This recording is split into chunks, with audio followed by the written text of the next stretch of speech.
কি টেস্টি, এই গরমের উপযুক্ত একটা রেসিপি। এসে গেছো? নাও তোমার জন্য একটা দারুণ রেসিপি বানিয়েছি, খেয়ে বলো তো কেমন হয়েছে। আমার তো দারুণ লাগলো, এটা ভীষণ নরম হয়েছে জানো।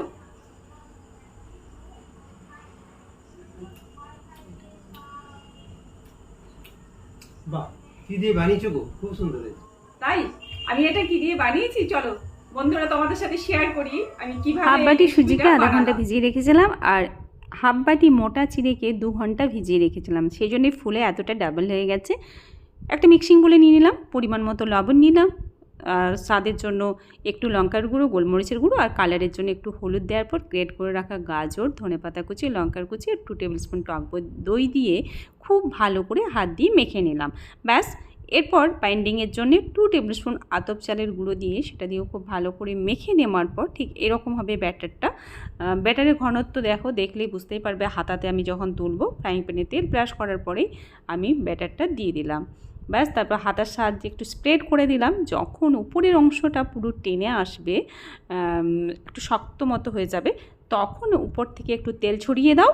তারপরে উল্টে পাল্টে এটা লো টু মিডিয়াম হিটে ঠিক এইভাবে ভেজে নাও। এটা অসাধারণ স্বাদ, টক দই আছে, তারপরে গোলমরিচের গুঁড়ো, আর এটা খেতে কিন্তু ভীষণ নরম হয়। ওই জন্যেই আমি বাইন্ডিংয়ের জন্য আতপ চালের গুঁড়োটা ইউজ করেছি। তোমরা এখানে ময়দাও ব্যবহার করতে পারো, তবে কিন্তু আতপ চালের গুঁড়ো দিলেই এটা অনেক বেশি টেস্টি হয়। তাহলে বলো কেমন লাগলো তোমাদের আজকের রেসিপি। আর এটা এই গরমের জন্য একটা দুর্দান্ত রেসিপি, প্রত্যেকে বাড়িতে বানাতে পারো। আর হ্যাঁ, এর সাথে আমি একটা বাদামের চাটনি বানিয়েছিলাম। বাদামটা ভেজে নিয়ে মিক্সিং জারে নিয়েছি, আর তার সাথে 2 কাঁচা লঙ্কা আর একটু আদা, আর নিয়েছি এখানে একটু ধনেপাতা। আর আমি এটা সম্পূর্ণ নিরামিষ বানিয়েছি পুরো রেসিপিটা। আর তার সাথে পরিমাণ মতো লবণ আর চিনি দিয়ে গ্রেড করেছি। সরি, চিনি আর লবণটা তোমাদের দেখাতে পারিনি, স্কিপ করেছি। আর একটা পাতিলেবুর রস মিশিয়ে এটা পরিবেশন করলাম। জাস্ট ফাটাফাটি হয়েছিল এই চাটনিটা খেতে, জানো। তো তোমরা একদিন বাড়িতে বানিয়ে খেয়ে জানিও তোমাদের কেমন লাগলো আজকের রেসিপি।